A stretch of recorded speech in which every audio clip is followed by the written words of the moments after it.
es un acto de reunir experiencias tanto visuales, táctiles, escritura, libros, lectura, clases.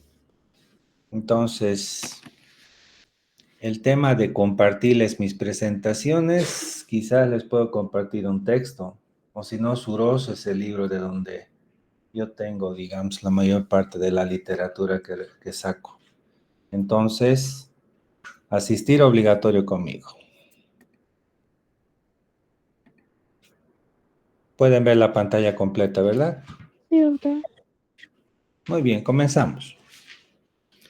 La anterior clase habíamos hablado que en el encabezamiento del examen físico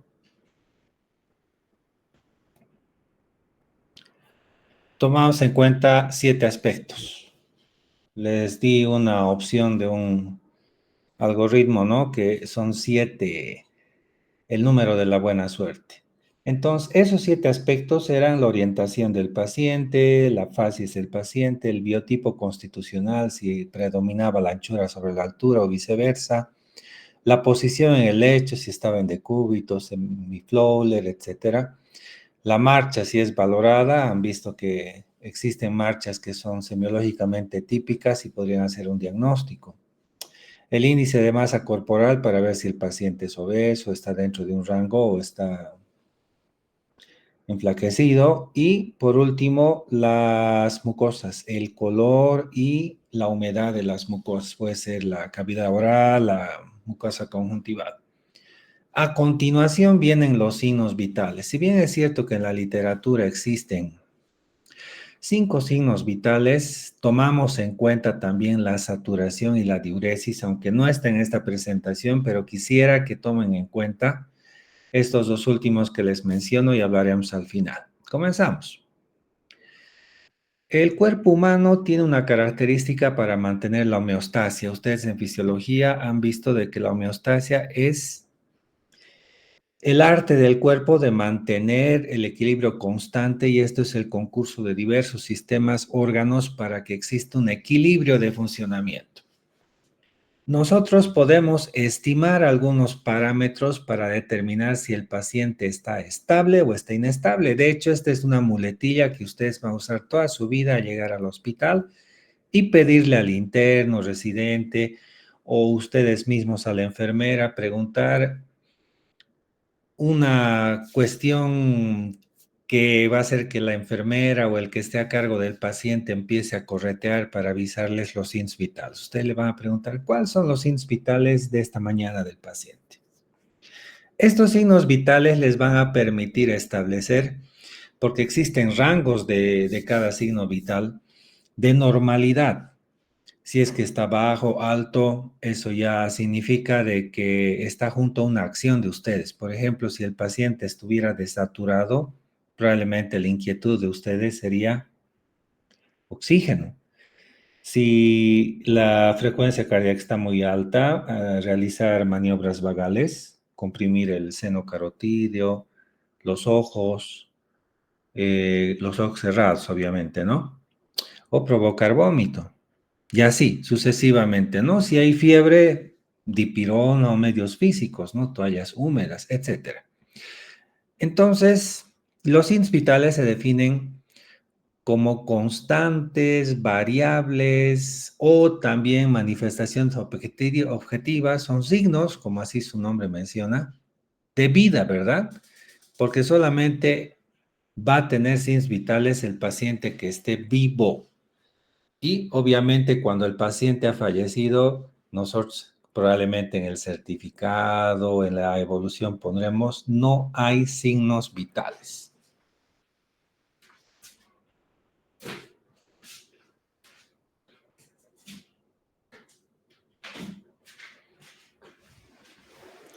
Estos signos vitales podemos nosotros percibir por palpación, auscultación, o por colocar un termómetro o un clip de saturación a uno de los dedos, ¿no? De la mano, puede ser, o del pie también, o del óculo de la oreja. Y esto interpreta de cuán estable está el cuerpo humano. Ustedes tienen que saber que somos seres isotérmicos, nos manejamos dentro de un rango de temperatura. somos seres isosmolares. La osmolaridad es muy importante para el funcionamiento celular. Somos individuos isotensos. La presión arterial tiene que tener un rango. Si está muy alta, hay consecuencias. Si está muy baja, estamos frente a un shock, ¿verdad? Entonces, uno de estos signos vitales es el pulso arterial que nosotros vamos a poder valorar a través de la palpación y es la onda de expansión que experimenta la pared arterial producto de las contracciones del ventrículo izquierdo. Recuerden que el sistema vascular está formado por la bomba, que es el corazón, y los vasos sanguíneos, en este caso los arteriales. Existen sitios donde podemos tomar el pulso. Por ejemplo, este pulso carotídeo, digamos, en la vida rutinaria médica de emergencia o cualquier servicio, no es, digamos, una valoración común.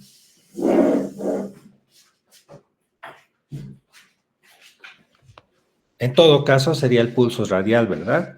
Pero hay recomendaciones de algunas sociedades y consenso como la American Heart Association, que es la Sociedad Americana del Corazón, que es la que elabora protocolos y libros de resucitación cardíaca, y les menciona que el primer pulso que tienen que tocar o buscar es el pulso carotídeo en un paciente en paro, para que se tomen en cuenta. Entonces, el pulso se puede, en cualquier sitio que mencionaremos y mostraremos a continuación, se puede explorar a través de la inspección. En algunos individuos que están enflaquecidos, pues podemos ver latidos que son bastante visibles a la palpación y nosotros tendremos que recordar un mnemotécnico que es FRA, frecuencia, ritmo, amplitud. Tendremos que determinar con reloj cuántos latidos de pulso hay por minuto. ¿Qué ritmo? Porque el pulso puede ser arrítmico o rítmico, ¿no? Recuerden que tanto el corazón y su proyección en los vasos es como un batallón de ejército que todos tienen que marcar el paso izquierdo, o sea, tiene que haber una regularidad. Y la amplitud puede ser un pulso enérgico o puede ser un pulso débil, filiforme, que veremos a continuación en las imágenes pletismográficas. Y esto está en relación también al llenado vascular, porque si el paciente está en shock hipovolémico, ha perdido sangre o tiene algún shock y oligoemia de otra naturaleza, el pulso va a estar débil y filiforme, ¿no? En algunos casos también se puede hacer la auscultación. Y la auscultación, cuando sospechamos de que existe arterioestenosis en el cuello, el otro día habíamos hablado de la facies de Takayasu-Martorell, donde existe hemiatrofia de mitad de la cara, y esto era porque hay una carótidoestenosis, ¿ya? Hay una arteritis de la arteria carótida.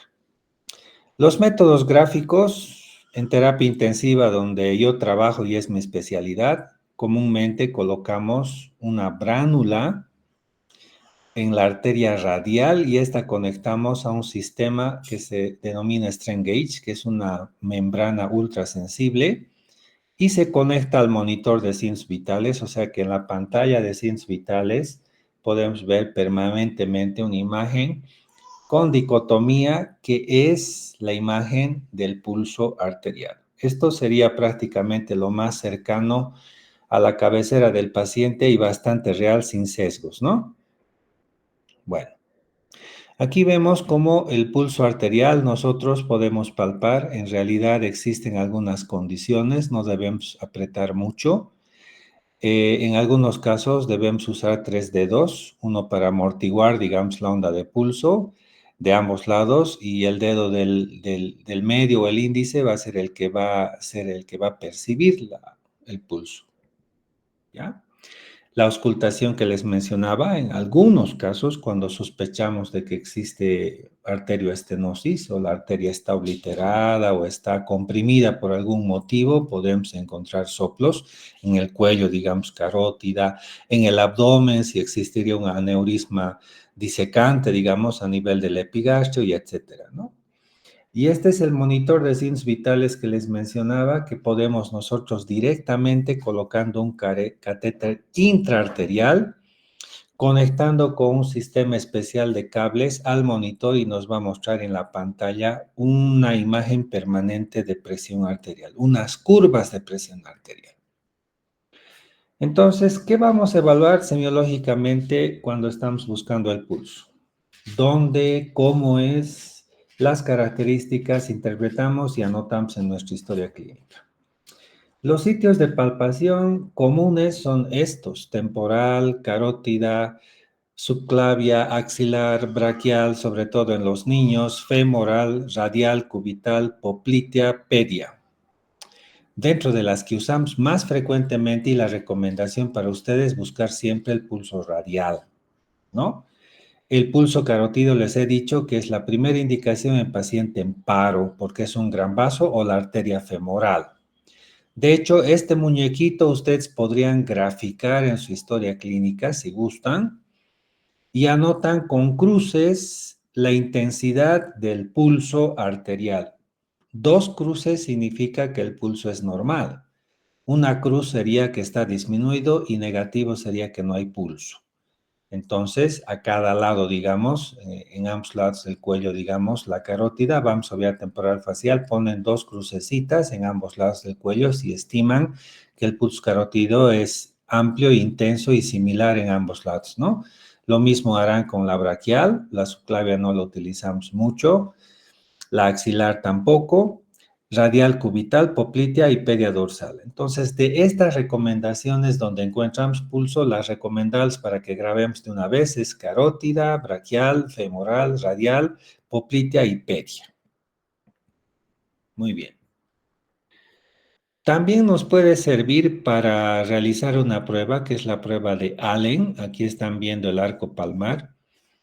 El individuo quiere asegurarse de que al puncionar para una muestra de gasometría arterial no exista pues que una de las arterias esté obliterada o tapada, porque hay el riesgo de que haya necrosis. Entonces va a comprimir las 2 arterias, la cubital y la radial, pedirle al paciente que haga un puño y luego suelta el puño el paciente y ustedes sueltan primero la radial y se va a dibujar el arco palmar, va a regresar la circulación así como un flash rojizo, quiere decir que hay buena perfusión complementaria. Lo mismo hacen, nuevamente comprimen los 2 vasos, radial, cubital, le dicen que haga puñete, abren esta vez la cubital y van a ver la circulación por el otro lado colateral, si es suficiente.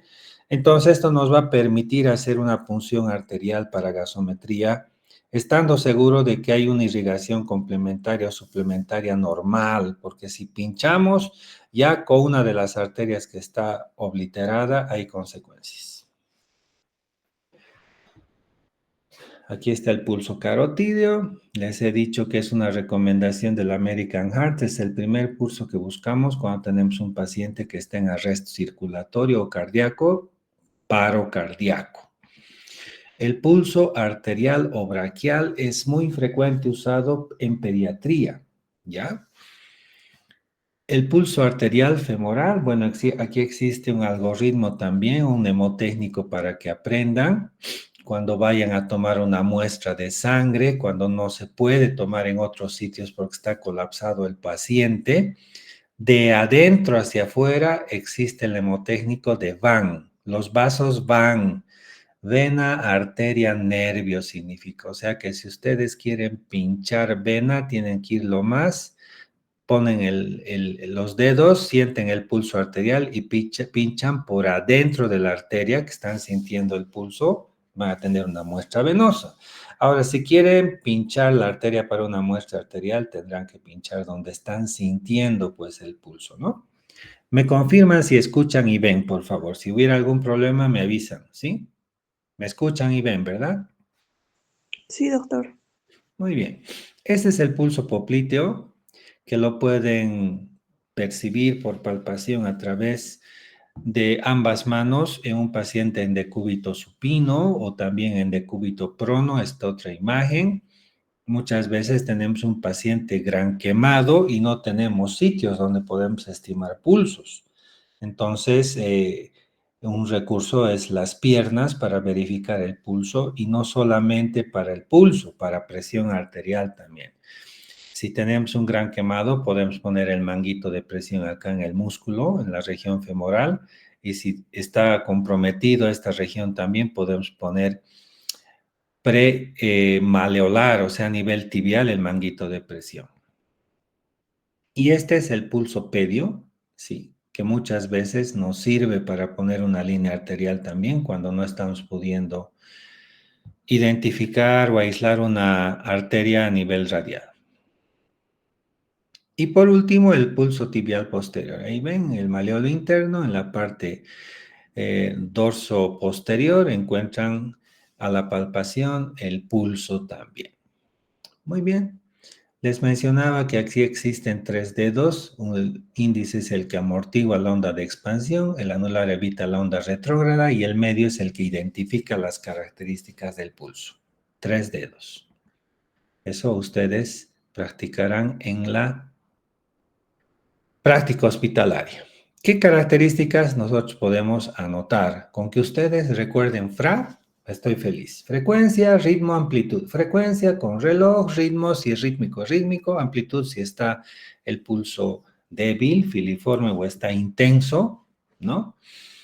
Pero también podemos nosotros hacer estas otras variables como la igualdad. Tomamos simultáneamente con los 2 dedos, las manos, eh, ambos pulsos carotídeos y nosotros comparamos si están iguales los pulsos. Podemos hacer igual a nivel femoral, a nivel braquial, a nivel pedio, para determinar si existe igualdad de pulsos o no. Recuerden que puede haber alguna patología donde hay una arterioestenosis, entonces acá vienen las crucecitas. Recuerden que 2 cruces significa buen pulso, ¿no? Si hay una cruz, en la comparación quiere decir que estamos sintiendo menos pulso en ese lado donde hay una sola cruz. Y si no sentimos pulso, pues negativo. La forma veremos a continuación en unas imágenes pletismográficas. Esto es imposible en semiología con puro inspección o palpación determinar. La tensión y la simetría también, que son complementarias a la igualdad que mencionábamos anteriormente. Bueno, el pulso normal, aquí hay un rango que se lo tienen que grabar y puede ser pregunta de examen, 60-90, sus medidas. 50 ya sería bradisfigmia, 100 ya sería taquisfigmia.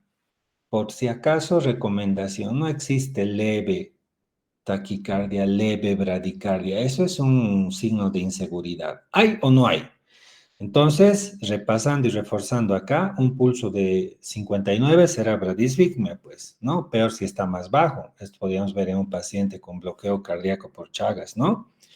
Y si está, digamos, 91, ya estamos frente a una taquisfigmia, pues esto puede ser porque el paciente está ansioso o porque definitivamente tiene una arritmia.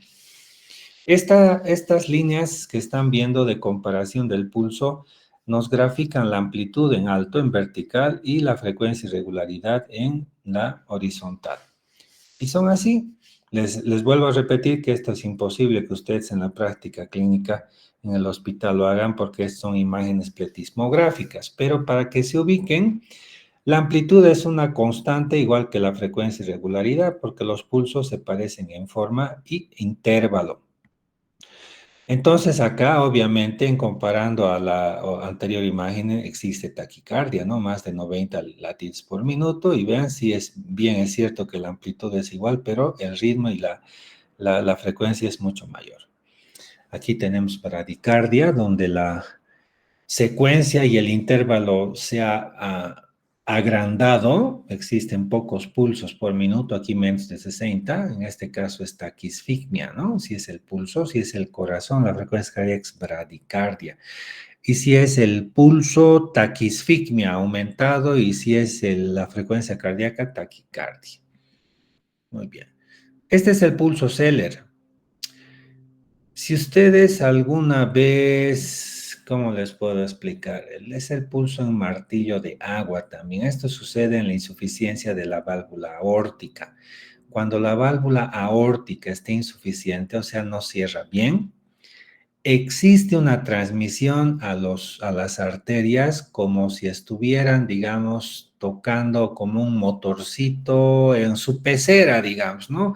Usted se acerca lo más posible a la manguerita que genera ese torbellino y ustedes sienten como una revolución dentro de la manguerita, ¿no? Lo mismo, el pulso Zeller es eso. Y ustedes pueden estar palpando el pulso radial en una posición plana de la mano, y levantan la mano y sienten que viene más fuerte el pulso. Ese es el pulso Zeller de la insuficiencia aórtica. Ahí está, ¿no? Una imagen donde probablemente esta mano estaba en la superficie plana y el explorador ha subido la mano y viene el pulso más fuerte. Ese es el pulso Zeller que ocurre en la insuficiencia aórtica. ¿Se acuerdan de la facies de la aórtica? La facies aórtica existe el signo de Muset, donde el paciente late su cabeza con sus latidos. Ese es el típico signo de Muset. También existen otras variedades en la determinación de la pletismografía del pulso, y aquí tenemos un pulso bigeminado donde la amplitud de las ondas de pulso están combinadas con otras imágenes de pulso, pero de menor amplitud, y estos son extrasístoles, latidos prematuros, arritmia. Una arritmia cardíaca ya puede ser extrasístoles auriculares, ventriculares, entonces se deforma totalmente la amplitud y ustedes muy bien van a sentir cuando están palpando el pulso esta diferencia de amplitud. En los niños y adolescentes pueden tener esta eventualidad de arritmia respiratoria, donde cada que inspira el paciente se modifica la amplitud del pulso. El pulso filiforme, miren cómo ha bajado bastante la amplitud. Esto ocurre cuando hay shock. El pulso es débil. El pulso paradójico, puede ser una pregunta de examen. Cuando existe un derrame pericárdico, ustedes saben que entre la pleura parietal, mejor dicho, entre el pericardio parietal y visceral existe una mínima cantidad de un líquido lubricante que le sirve pues al corazón en sus movimientos de sístole y diástole para que no se friccione, es como un lubricante. Sin embargo, cuando alguna patología hace de que se acumule líquido a este nivel, se produce lo que se llama el derrame pericárdico, que podemos identificar con ecografía. Entonces, ¿qué es lo que nosotros vamos a encontrar en el paciente cuando lo exploramos? Ustedes saben que con la inspiración disminuye o se colapsan el retorno venoso, ¿no? De las venas del cuello. O sea, imagínense, al inspirar, el pulmón se expande en el tórax y obviamente es un momento donde se comprime el retorno venoso de los vasos. Entonces, sumen en inspiración ese colapso venoso fisiológico con el derrame pericárdico. Entonces, lo que van a encontrar ustedes si están tomando la presión, que va a haber una brusca caída de 10 milímetros de mercurio, o si están palpando solo pulso, una disminución de la intensidad del pulso en inspiración. Ese es el pulso paradójico. El pulso tardus parvus en la estenosis aórtica, miren, que tiene una bastante disminución de la amplitud, pero la onda también entre ondas, o mejor dicho, la dicotomía que existe entre las dos ondas es diferente. Es una onda donde está haciendo un esfuerzo probablemente el corazón para superar esa obstrucción estenótica, y pues es un pulso que es disminuido en amplitud pero intenso.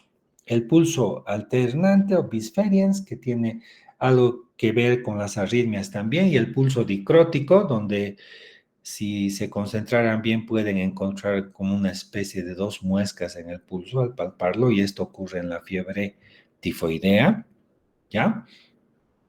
Con eso terminaríamos la exploración del pulso. Entonces ya saben los valores de rango, ya saben qué alteraciones pueden encontrar en el pulso y las diferentes variables que ustedes podrían tomar en cuenta. Me conformo con que exploren frecuencia, ritmo, amplitud. Presión arterial. La presión arterial en fisiología se define en Guyton como el gasto cardíaco por resistencia vascular sistémica, y es el trabajo del ventrículo izquierdo, 70 ml de volumen sistólico y una resistencia que ofrece en un circuito cerrado donde existen 5 litros aproximadamente. Esta fuerza que se ejerce al interior de los vasos y distiende la pared habitualmente se registra con un tensiómetro y obtenemos valores. Obviamente, un paciente joven, las arterias son elásticas, ¿verdad? Entonces, esto permite de que al tener arterias jóvenes soporten un cierto grado de presión y al ser elásticas, existe como una compensación para las variaciones de presión durante el día. Sin embargo, cuando ya la persona envejece, peor si tiene, digamos, lípidos altos en sangre, como colesterol, triglicéridos, se van depositando al interior en la íntima de las arterias. Esto se llama arteriosclerosis. Y esto hace que precipite calcio también. De hecho, actualmente en los pacientes coronarios, los que sufren o pueden sufrir infarto, existe un examen de laboratorio que es el índice de calcio coronario para ver cuán duras están sus coronarias y el paciente está expuesto a un infarto. Aquí tienen valores para la presión, que es en realidad el objetivo de la clase. 120/80 cuando el paciente es joven y está en reposo. Dice un algoritmo que a medida que pasan los decenios de edad en un paciente, hacia los 30 años 130, hacia los 40 años 140, pero esto es solamente un mito, ¿ya? Porque existen y nosotros nos vamos a guiar de acuerdo a la Organización Mundial de la Salud, que les he traído una imagen para que ustedes graben valores normales. La presión arterial se puede tomar a través de instrumentos que son aneroides, como este, que es muy recomendable y van a ver mucho en las emergencias. Hay una marca famosa, Taikos, ¿sí? Que es un tensiómetro de pie.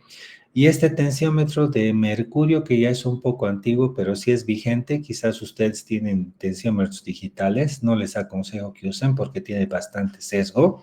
Acostúmbrense a lo clásico, hasta ahora no hay, digamos, una recomendación en contra de lo clásico, del tensiómetro clásico, por si acaso. ¿Ya? Y este es el que le digo, ¿no? El tensiómetro electrónico, que no se los aconsejo, utilicen el convencional, por favor. ¿Dónde evaluamos cómo, qué características, cómo interpretamos y cómo redactamos e informamos la presión arterial? La presión arterial la podemos nosotros determinar a través en forma palpatoria, el clásico, mezcla de auscultación con palpación y el oscilométrico en un monitor. Este es el clásico, ¿no? Tenemos un manguito con scratch y felpa, colocamos y abrazamos el brazo.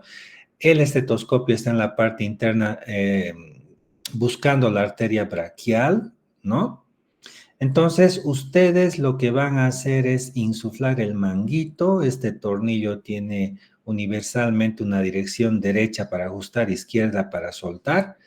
Y les aconsejo que dejen la campana dentro del manguito para que ustedes puedan tener una mano libre que se ponga en el pulso radial y la otra está en la perita que está insuflando aire para que ustedes vayan insuflando aire hasta donde el pulso se pierda porque están explorando con la otra mano. Mientras que si la mano está agarrando el estetoscopio van a perder una mano, funcionalmente hablando, ¿no? Entonces, el método auscultatorio en fisiología, ustedes saben perfectamente bien que tiene 5 fases. Son las fases de Korotkov, ¿no? Que eso ya creo que ustedes saben o están más frescos que yo. Y que la presión arterial puede tener cambios fisiológicos y también cambios patológicos. Lo que nos interesa detectar por esta evaluación es si hay hipertensión arterial o hipotensión arterial. En ambos casos existen acciones, ¿no?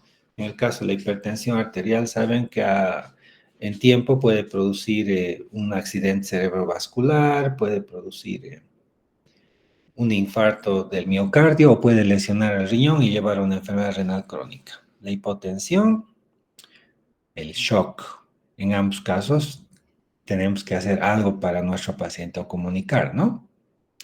Esta es una clasificación de la hipertensión arterial, pero es un poquito aleatoria y esta es la que tienen que ustedes manejar, que es una recomendación de la American Heart Association y aquí les dice que la presión normal es de menos de 120 para la sistólica y la diastólica menos de 80. Ya se considera elevada la presión cuando encuentra en un rango de 120, 129 y la diastólica menos de 80 todavía, ¿no? No estamos modificando la diastólica. En este caso hay que cambiar estilo de vida, ¿no? Esto quiere decir que no tiene que comer comida rápida, hacer ejercicios, etcétera, ¿no? Ya se considera una presión arterial de primer grado alta cuando la sistólica está entre 130 y 139 o la diastólica está entre 80 y 89. Acá ya, aparte del cambio de estilo de vida, hay que medicar al paciente, digamos, los sartán, diuréticos, etcétera, ¿no? Alta ya es cuando tenemos una hipertensión de grado 2, más de 140 o igual, o más de 90 igual. Acá no solamente es cambio de estilo, hay que dar ya dos diferentes tipos de medicamentos, los sartán con amlodipino o con carvedilol, etcétera, ¿no? Y ya este sería mi paciente, el que tiene crisis hipertensiva, que tiene presiones por encima de 180, la sistólica, y 120, la diastólica. Esto ya se considera una emergencia. Tiene que ingresar a terapia intensiva para hacer una titulación por bombas de infusión de nitroglicerina, nitroprusiato, labetalol, etcétera. Acá también existe en otro gráfico, que es la misma recomendación del American Heart, quizás un poco más actualizada, que no ha cambiado mucho en todos los rangos que les he mencionado, ¿no? Con respecto a la temperatura. Casi como 20 billones de células que tiene el cuerpo humano en el metabolismo generan calor. Esta calor se conduce por los vasos hasta el hipotálamo y es el que regula la pérdida o la conservación del calor.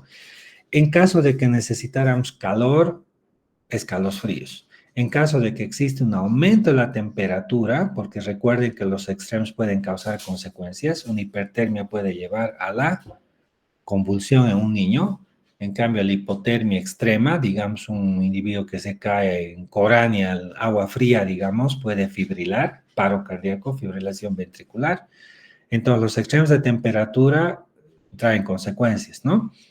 Si existe, digamos, una hipertermia, pues el cuerpo va a empezar a perder por algunas condiciones fisiológicas, como por ejemplo la convección, radiación y evaporación, ¿no es cierto? Convección por rayos invisibles al medio ambiente, radiación transfiriendo el calor a la mesa, silla, donde estén sentados, etcétera, y la evaporación por un mecanismo respiratorio y por la diferencia de temperatura que existe con el medio ambiente, ¿no?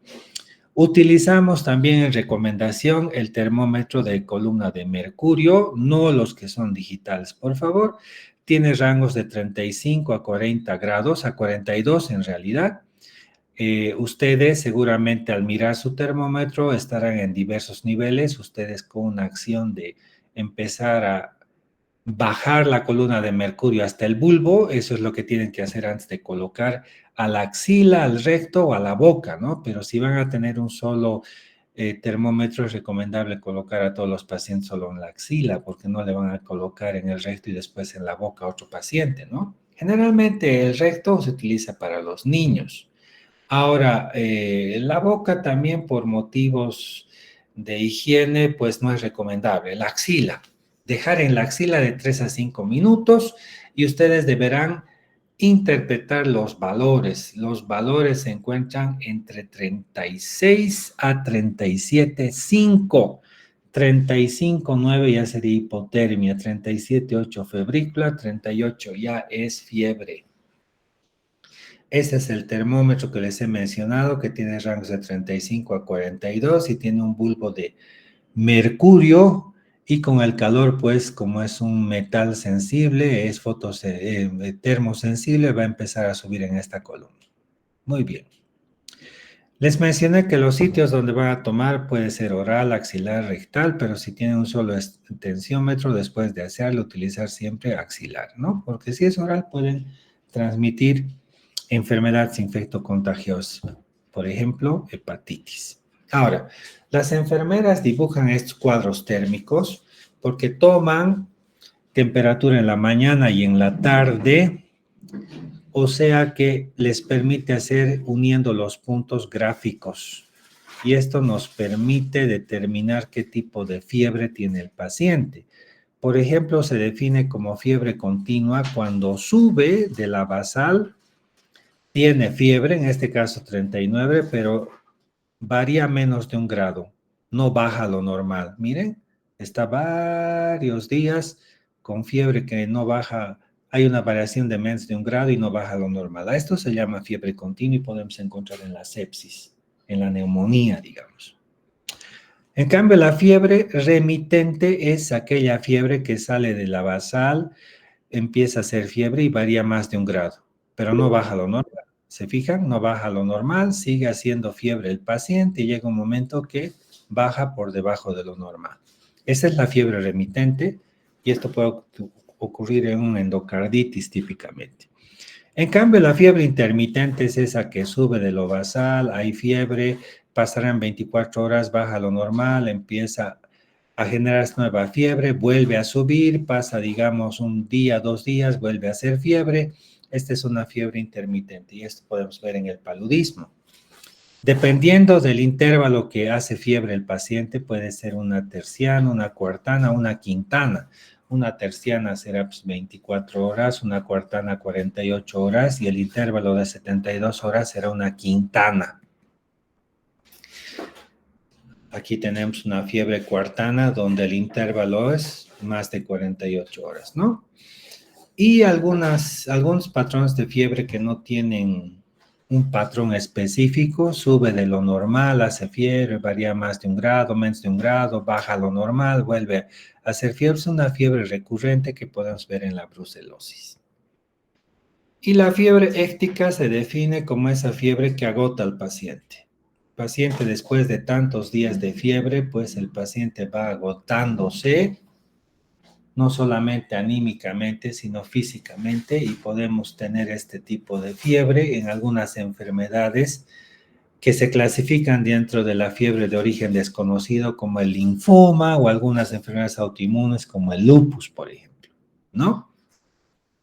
Otro signo vital, la respiración. La respiración, ustedes conocen ya por fisiología que existe un rango normal de 12 a 20. Si el paciente respira 10 será bradipnea. Si respira 30 será taquipnea. Si no respira el paciente es apnea. Si el paciente respira o inspira profundamente es batipnea. Si el paciente respira profundo y rápido será polipnea. Si tiene dificultad respiratoria al ponerse de pie es platipnea. Si tiene dificultad respiratoria con los decúbitos, eso es trepopnea. Y si la dificultad respiratoria sucede en la noche, disnea paroxística nocturna. Bueno, ¿qué nos interesa de esto? Los rangos normales, 12 a 20 estamos diciendo, ¿no?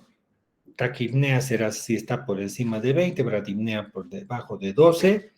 Pero si el paciente tuviera disnea, lo que nos interesa es clasificar si es una disnea de grandes esfuerzos, medianos esfuerzos o pequeños esfuerzos. De grandes esfuerzos es cuando el paciente tiene dificultad cuando hace ejercicio, sube una montaña y eso es normal. De medianos esfuerzos al subir a un tercer piso o al caminar 300 metros. Y la disnea de pequeños esfuerzos se va a producir cuando el paciente come, se peina, se maquilla, etc. Y la disnea de reposo se llama ortopnea. Este también es un registro pletismográfico donde vemos una respiración normal. En la imagen inferior estamos viendo un paciente con polipnea. Hemos dicho que la polipnea es aumento de la profundidad y frecuencia de las respiraciones. Aquí tenemos una respiración ciclopneica. Ambas respiraciones se llaman ciclopnea porque el paciente tiene ataxia respiratoria. Quiere decir que el paciente respira con intensidad muy disminuida, va aumentando progresivamente y disminuye y puede tener un periodo de apnea. Esto es típico de la respiración ciclopneica de Cheyne-Stokes y la respiración de Biot también, que se puede ver en las intoxicaciones neurológicas o algunos pacientes con embolia cerebral, etc. En cambio, la respiración ciclopneica de Kussmaul sucede cuando existe cetoacidosis diabética. Un paciente con aliento a manzana, cetónico, y esta respiración acidótica es la respiración de Kussmaul. Y esta es la respiración cicloapneica de Biot que les mencioné hace un momento. Bueno, con esto terminamos lo que es el tema de los signos vitales. Tomar en cuenta también que hay otros dos signos que pueden tomar en cuenta. Uno es la saturación, que lo pueden determinar con su saturómetro, que es necesario que lo tengan. Y la diuresis. Ahora, la diuresis puede ser en un paciente más fácil si está con sonda y una bolsa, ¿no? Al lado de su cama en los hospitales cuando vean. No dejen de poner en esta parte de signos vitales diuresis, digamos, ustedes miran más o menos 200 cc. Y con el saturómetro siempre tomar en cuenta si es que está con oxígeno o si está sin oxígeno. Si está sin oxígeno, aire ambiente pone, ¿no? El aire ambiente tiene oxígeno al 21%, ¿ya? Obviamente, a medida que cambian el dispositivo de oxígeno, si es una punta nasal tendrá 28%, si es una máscara convencional será 30-40%, si es máscara con reservorio será 50%, ya si es máscara con válvula de Venturi 80, 70, etcétera, ¿no? Entonces, no se olviden que si bien es cierto que en la literatura no se encuentra, digamos, la saturación, pero tienen que considerar colocar la saturación también, ¿de acuerdo? No sé si tienen preguntas, les escucho.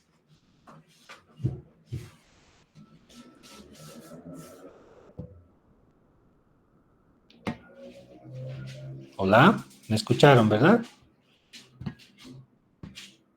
Sí, doctor, sí, doctor. Doctor, Perfecto. una pregunta.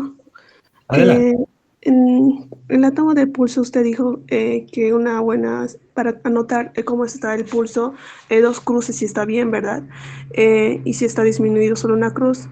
Así es. Pero hay veces que en una taquicardia el pulso puede estar aumentado y en ese caso igual ponemos dos cruces o cómo lo ponemos cuando el pulso está por Está encima de los 90. taquicárdico, estás hablando de frecuencia. La amplitud es el lleno de pulso, ¿no? Estás viendo qué intensidad de pulso tiene. O sea, puede ser un pulso fuerte o débil. A eso se llama amplitud. ¿Ya? Entonces, en Ah, ese ok. caso, lo que estás valorando es la fuerza del pulso, no la frecuencia. La frecuencia con reloj, la intensidad del pulso con tu apreciación subjetiva, ¿no? Con la yema de tus dedos vas a determinar si el pulso es fuerte o es débil. Y eso vas a entrenar haciendo muchos pacientes. Y sería recomendable que vayas con pacientes que son hipertensos, ahí vas a ver pulsos bastante intensos. O vas a tener pacientes que están, digamos, hipotensos o con shock, vas a ir a valorar el pulso, casi no hay pulso, es muy débil, ¿no? A eso se refiere la amplitud, a la fuerza del pulso, no a la frecuencia. ¿Ya? Muchas gracias, doctor. Ahora sí. Gracias. ¿Alguna otra pregunta? Doctor, buen día. Una Buen día. pregunta respecto a la toma de temperatura entre Ujú. la axilar y la vía rectal. ¿Hay alguna variable en los rangos? 0,5. Hay una diferencia de 0,5 y esto es importante sobre todo en pediatría cuando tenemos un paciente con abdomen agudo, pediátrico, digamos una apendicitis, es un signo a favor nuestro, ¿no? Si hay una diferencia de 1 grado, podemos estar frente a un problema inflamatorio infeccioso del abdomen, apendicitis, digamos. Sí, hay diferencia. Gracias, doctor. Muy bien, ¿alguna otra pregunta? Sí, doctor, perdón. Con respecto a la toma de la presión arterial, ¿cuándo nosotros podríamos decir que es presión baja? Tiene una presión baja. Cuando la presión sistólica esté por debajo de 80, ¿ya? Estamos hablando de hipotensión. Ahora, en términos prácticos, lo que tomamos en cuenta es la presión arterial media, en donde la sistólica se resta de la diastólica y una constante de 0,3 se multiplica por esta y este resultado se suma a la presión diastólica. Haremos un ensayo, 120 menos 80, 40 por 0,3, 12. 12 sumamos a la diastólica de 80, 92 es la presión media. Pero si tuvieras un paciente, digamos, con 80-40, la media sería 40 por 0,3 sería 12, más la diastólica sería 52. La presión media por debajo de 70 nos preocupa. Eso es un shock. Tenemos que solucionar a este paciente con cargas de volumen, vasoactivos, noradrenalina, etcétera, ¿no? Eso es hipotensión, ¿ya? Está bien, gracias, doctor. Muy bien. ¿Algo más? Sí, doctor, yo tengo una duda sobre las respiraciones. ¿Cuál va a ser la diferencia entre la respiración de Cheyne-Stokes y la respiración de Biot? Ya. Ambas se presentan generalmente en viejitos. Recuerden que el centro respiratorio no es lo mismo en un joven de 15 años y un viejito de 80, ¿no? Si ustedes se acuerdan en fisiología, del circuito de Hering-Breuer existe, digamos, una oscilación que va a durar durante muchos años. Cuando existe esclerosis del centro respiratorio o hay una enfermedad como un tumor o una intoxicación, los pacientes neurológicos, ¿no? Va a haber esta combinación de taquipnea y apnea. O sea, hay periodos donde el paciente respira rápido y un momento deja de respirar, ¿ya? Es lo que en algunos casos, en algunos pacientes se llama la apnea del sueño también, ¿no? Entonces, a esto se llama ciclopnea. Ahora, ¿que existe una gran diferencia entre Cheyne-Stokes y Biot? No.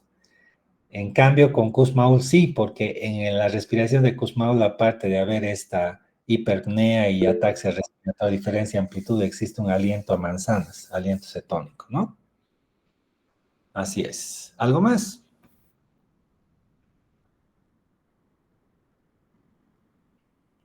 Bueno, si no hay nada más, nos encontramos el día lunes, 6:30, por favor, chicos. Muchas gracias. Nos vemos. Chao, chao. Hasta luego, doctor. Chao, Hasta doctor, luego. gracias. Hasta luego, doctor, gracias. Hasta luego, doctor. Gracias. ¿Qué ha pasado, mamita?